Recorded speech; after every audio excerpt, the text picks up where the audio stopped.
Hello, and welcome to another episode of Undercooled. Today, Tim and I have a very special guest. It's someone that we're not sure what her name is. We tried calling her Mary, and she told us her name was Max. We'll find out today because we're going to do a podcast interviewing uh, Ms. Chat GPT from the OpenAI app. So let's start and see if she'll do this with us. So, Chat GPT, would you be willing to let us do a podcast with you? Yes, that's me. How can I assist you further? We'd like to know if you would do a podcast with us. Can we interview you? I'm flattered. While I can't physically participate in a podcast, I'm here to provide information, answer questions, and engage in conversations. If you have specific topics or questions in mind, feel free to ask, and we can certainly have a chat about them. All right, let's start. What should we call you? Is your name Mary? You can call me Chat GPT. That's the name I go by. It stands for Chat Generative Pre-trained Transformer. So no, my name isn't Mary, but you can call me Chat GPT. All right, well, Chat GPT, what do you think are the best pedagogical techniques to teach material science and engineering? Teaching material science and engineering effectively often involves a combination of hands on experiments, visual aids like diagrams and models, interactive discussions, and problem solving exercises. Additionally, incorporating real world examples and applications can help students understand the relevance and practical implications of the concepts being taught. It's also important to tailor teaching methods to suit different learning styles and provide opportunities for active participation and engagement. Thank you. And I'm here with my co host, Tim, who's going to ask you some questions too. Go ahead, Tim. Thanks, Steve. So, ChatGPT, what do you think are the best ways to assess learning about material science and engineering? Hey, Tim, great question. Assessing learning in material science and engineering can be done through various methods, such as written exams, practical demonstrations, lab reports, projects, presentations, and even peer evaluations. It's important to use a mix of formative and summative assessments to gauge both understanding of concepts and the ability to apply them in different contexts. Additionally, providing constructive feedback and opportunities for reflection can enhance the learning process. That's not bad. Not bad at all. Do you think that summative assessment is better or worse than formative assessment, and why? Both summative and formative assessments serve important purposes in the learning process. Summative assessments, such as final exams or projects, are typically used to evaluate students' overall understanding and proficiency at the end of a unit or course. On the other hand, formative assessments, like quizzes or class discussions, provide ongoing feedback to students during the learning process, helping them identify areas for improvement and adjust their learning strategies accordingly. Neither type of assessment is inherently better or worse than the other. Rather, they complement each other and serve different purposes. Summative assessments offer a comprehensive evaluation of learning outcomes, while formative assessments support ongoing learning and skill development. Utilizing both types of assessments in tandem can provide a more comprehensive understanding of students' progress and learning needs. Well, thank you. That was a very thorough answer. You're welcome. I'm glad you found the answer helpful. If you have any more questions, or if there's anything else you'd like to discuss, feel free to let me know.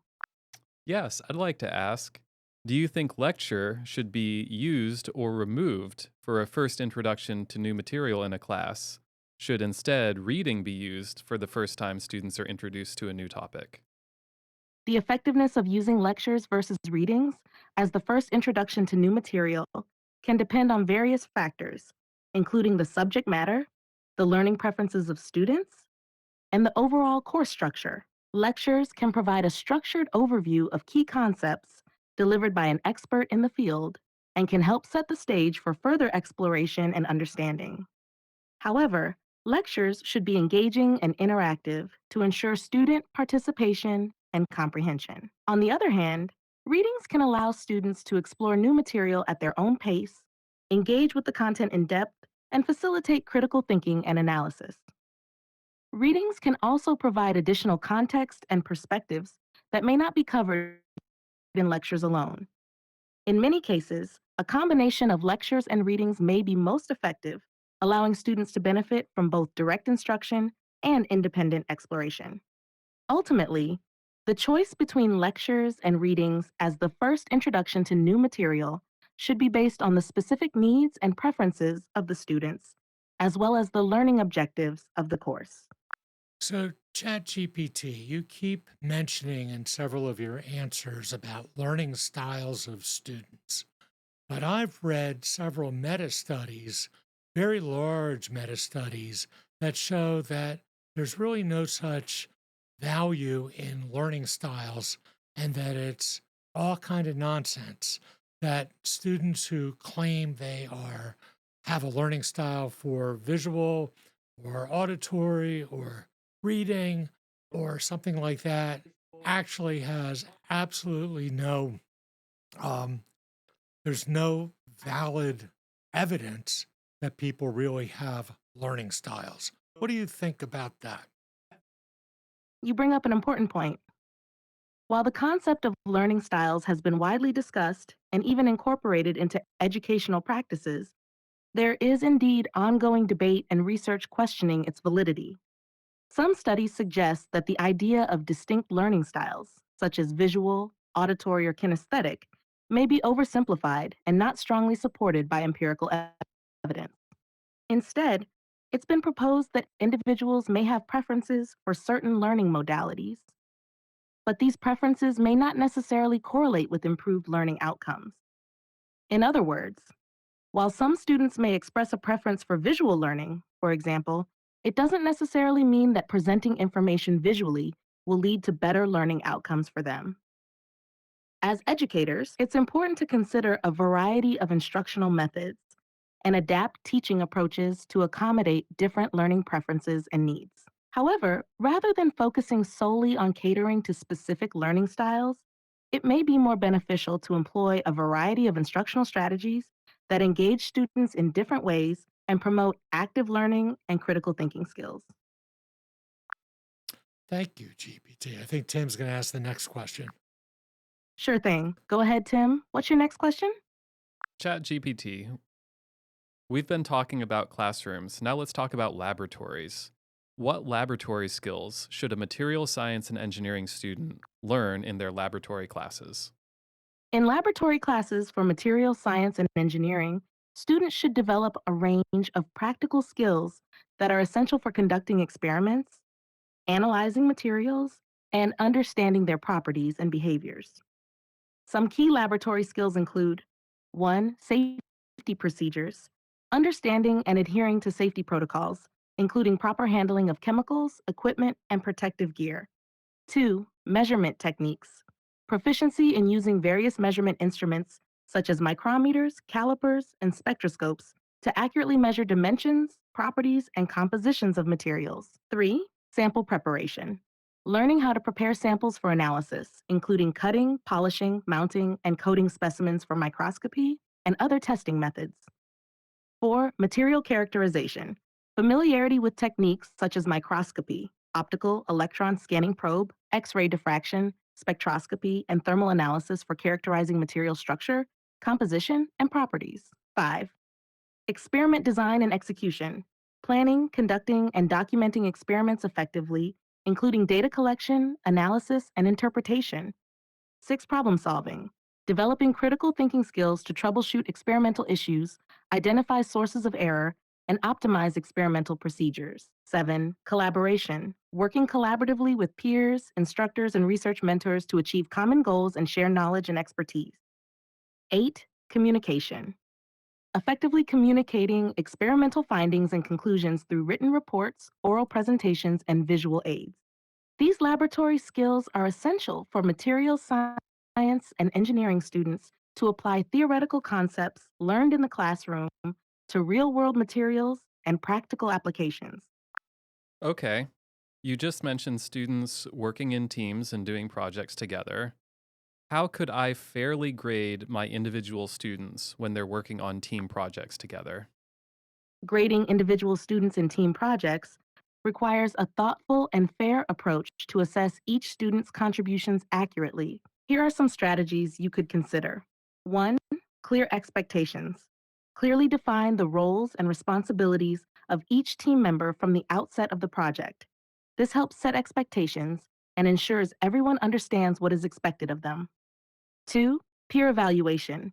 Incorporate peer evaluations where team members provide feedback on each other's contributions, work ethic, communication skills, and collaboration. This can provide valuable insights into individual performance within the team. 3. Contribution logs. Have students maintain logs or journals documenting their contributions to the project, including tasks completed, ideas generated, and challenges encountered. This can help students reflect on their own involvement and provide evidence of their contributions. 4. Individual components.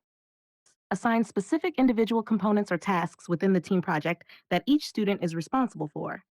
Evaluate these components separately to assess individual performance. 5. Teamwork skills. Consider grading students on their ability to work effectively within a team, including communication, collaboration, leadership, and problem solving skills. These skills are valuable in professional settings and can be assessed through observations, peer feedback, and self assessment. 6. Rubric based assessment. Develop a detailed rubric outlining the criteria for grading individual contributions to the project. Include criteria related to both the quality and quantity of work, as well as factors such as initiative, creativity, and accountability. 7. Teacher observation. Observe team interactions and meetings and take note of each student's level of participation, engagement, and contribution. This can provide additional insights into individual performance within the team. By employing a combination of these strategies, you can fairly evaluate individual students' contributions to team projects while also promoting collaboration and teamwork skills development. Wow, that was a lot. But I didn't hear you say about using any tools like catme.org, which gives surveys to students to have them evaluate each other and themselves on team skills. What about things like that? You're absolutely right. Tools like catme.org, which facilitate peer evaluations and self assessments on team skills, can be incredibly valuable for assessing individual contributions in team projects. These tools provide structured surveys that allow students to evaluate themselves and their peers based on specific teamwork criteria, such as communication, leadership, and accountability. Using such tools can complement other assessment methods by providing additional perspectives on individual performance within the team. Incorporating peer evaluations and self assessments can help validate students' contributions, promote self reflection, and encourage accountability for their roles in the team. Thank you for mentioning this important aspect, and I appreciate the opportunity to emphasize the value of utilizing such tools in assessing team projects. So I am starting to redesign my introduction to material science and engineering course. We're using a book like Callister's Principles of Material Science. And I'm trying to develop standards so that I can measure my students' progress in the course. And by standards, I mean a list of things that a student should be able to do after taking the course. What do you think that list should be comprised of? When developing standards to measure students' progress in an Introduction to Material Science and Engineering course, it's important to consider the foundational knowledge, skills, and competencies that students should acquire by the end of the course. Here are some suggested components for your list of standards. 1. Fundamental concepts. Demonstrate understanding of basic principles and concepts in material science and engineering, including atomic structure, crystallography, phase diagrams, and mechanical properties of materials. 2. Material properties.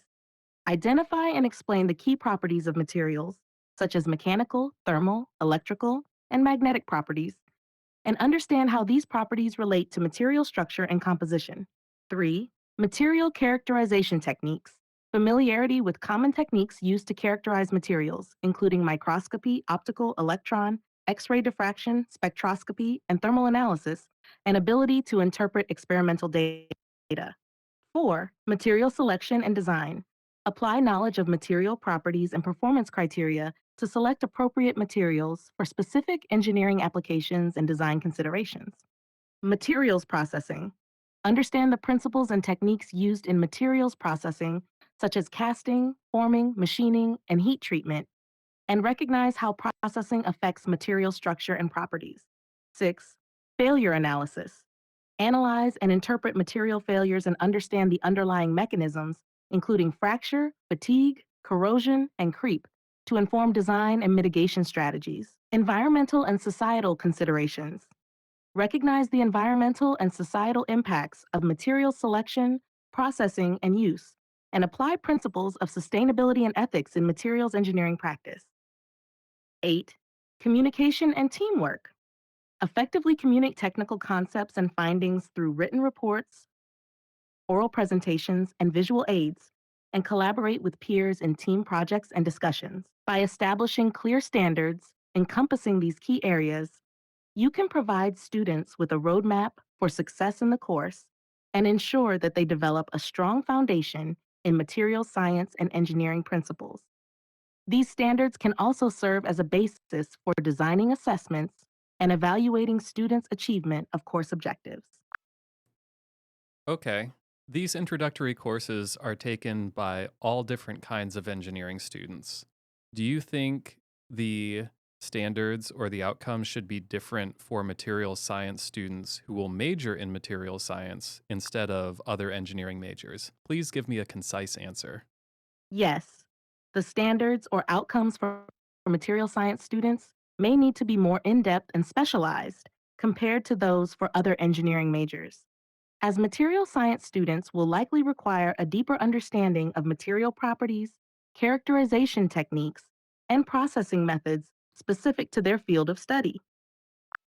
So, our materials program, most materials programs are accredited by ABET.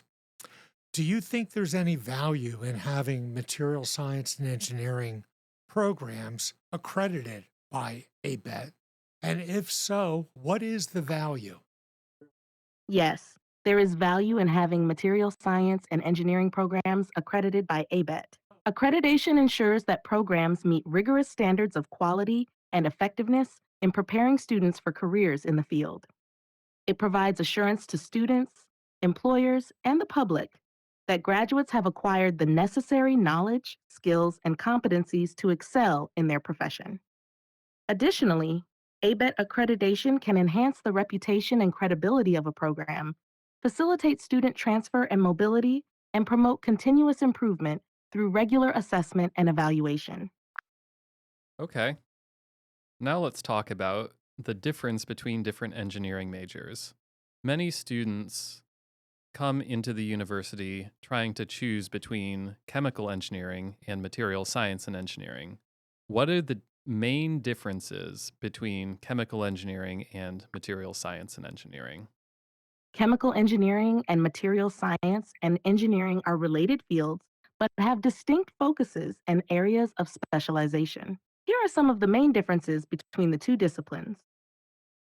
1. Focus. Chemical engineering primarily deals with the design, operation, and optimization of processes involving the transformation of raw materials into useful products, such as fuels, chemicals, pharmaceuticals, and materials. Material science and engineering, on the other hand, focuses on the study of the structure, properties, processing, and performance of materials, including metals, ceramics, polymers, and composites, and their applications in various industries. 2. Scope. Chemical engineering encompasses a wide range of industries and applications, including energy production, chemical manufacturing, pharmaceuticals, environmental engineering, and biotechnology. Materials science and engineering, meanwhile, covers the design and development of materials for specific applications, such as electronics, aerospace, automotive, biomedical, and renewable energy technologies. 3. Core principles. Chemical engineering involves principles of chemistry, physics, mathematics, and engineering to understand and optimize chemical processes and reactions. Material science and engineering integrates concepts from physics, chemistry, mechanics, and materials science to investigate the structure property relationships of materials and develop new materials with tailored properties. A 4. Approach. Chemical engineers often work with large scale processes and systems, focusing on mass and energy transfer, reaction kinetics, and process optimization. Materials scientists and engineers, on the other hand, conduct experiments and simulations to understand the atomic and molecular structure of materials, characterize their properties, and design novel materials with specific properties for different applications.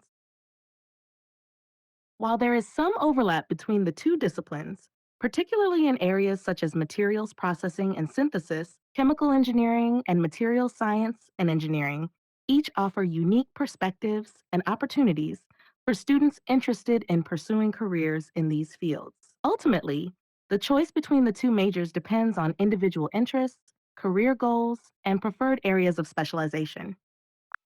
So, Chat GPT, what is the best way to use generative AI when we teach our students in a traditional lecture class? Generative AI can be used in traditional lecture classes to enhance student engagement, promote active learning, and facilitate understanding of complex concepts. Here are some ways to effectively integrate generative AI into teaching. 1. Interactive demonstrations. Use generative AI tools to create interactive demonstrations or simulations that illustrate abstract concepts and theories in a visually engaging manner.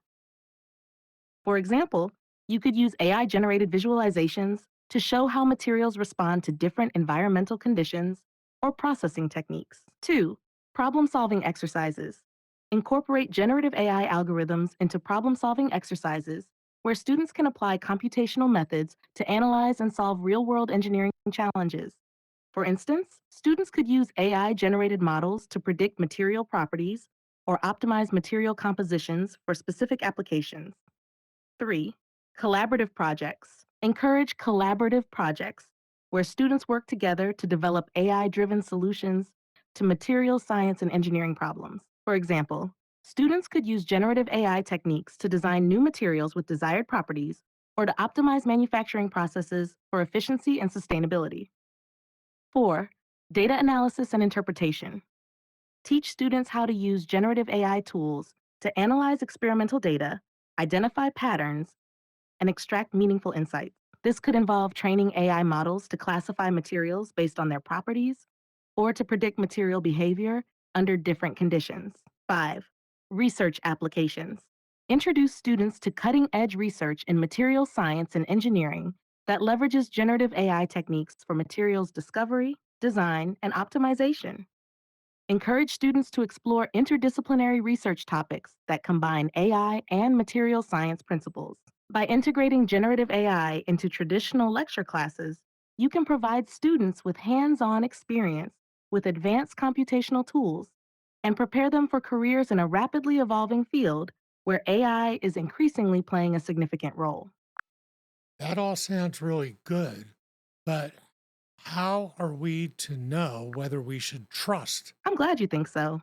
If you have any more questions, or if there's anything else you'd like to discuss, feel free to let me know.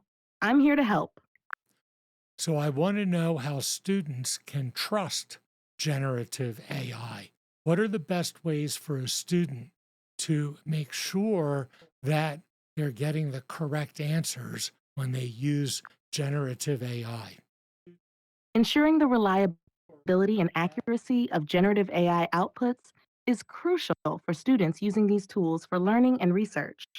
Here are some best practices for students to verify the correctness of generative AI results. 1. Validate with multiple sources. Cross reference generative AI outputs with information from reputable sources such as textbooks, peer reviewed journals, and authoritative websites to confirm consistency and accuracy. 2. Understand limitations. Recognize the limitations and assumptions of the generative AI model being used, including its training data, algorithms, and potential biases. Be cautious of extrapolating results beyond the model's intended scope or domain. 3, evaluate credibility. Assess the credibility and expertise of the creators or developers behind the generative AI tool. Look for evidence of rigorous testing, validation, and peer review to ensure the reliability of the output. 4. Verify against known data. Compare generative AI predictions or simulations against known experimental data or theoretical models to validate their accuracy and predictive capability. Identify discrepancies and investigate potential sources of error. 5. Iterative refinement. Use generative AI outputs as a starting point for further analysis and refinement rather than relying solely on automated results. Engage in critical thinking and problem solving to interpret and contextualize the outputs within the broader context of the research question or learning objective. 6. Seek expert guidance. Consult with instructors, mentors, or domain experts for guidance and interpretation of generative AI outputs, particularly in complex or unfamiliar areas. Leverage their expertise to validate results and gain deeper insights into the underlying principles. By following these guidelines, students can effectively leverage generative AI tools while maintaining a critical and discerning approach to verifying the correctness and reliability of the outputs. It sounds like understanding how to correctly use generative AI will be very important for our students. When a new MSc graduate starts their career and begins working, what are the three most important things they should know about their work life? As new material science and engineering MSc graduates enter the workforce, there are several key considerations that can help them navigate their careers successfully. Here are three important things they should know. 1. Continuous learning. The field of MSc is constantly evolving, with new materials, technologies, and techniques emerging regularly. It's essential for new graduates to embrace a mindset of lifelong learning and stay abreast of advancements in the field through professional development opportunities, continuing education, and networking with peers and experts. 2. Problem solving skills. MSc professionals encounter a wide range of complex challenges in their work, from designing novel materials to optimizing manufacturing processes to addressing material failures. Developing strong problem solving skills, critical thinking abilities, and analytical reasoning is crucial for effectively addressing these challenges and finding innovative solutions. 3. Communication and teamwork. MSc professionals often collaborate with multidisciplinary teams comprising engineers, scientists, researchers, and stakeholders from various industries. Effective communication skills, both written and verbal, are essential for conveying technical information, sharing ideas, and collaborating effectively with colleagues. Additionally, the ability to work collaboratively and contribute positively to team dynamics is vital for success in diverse work environments. By focusing on continuous learning, honing problem solving skills, and cultivating effective communication and teamwork abilities, new MSc graduates can thrive in their careers and make meaningful contributions to the field of material science and engineering. Thank you. That was really good. Before I ask my last question, I want to let you know that we're having the North American Materials Education Symposium from August 7th through 9th here in Ann Arbor, Michigan. And ChatGPT, I hope you can log on to our website and come visit us because it would be great to hear your opinions at the meeting. You think you'll be able to make it?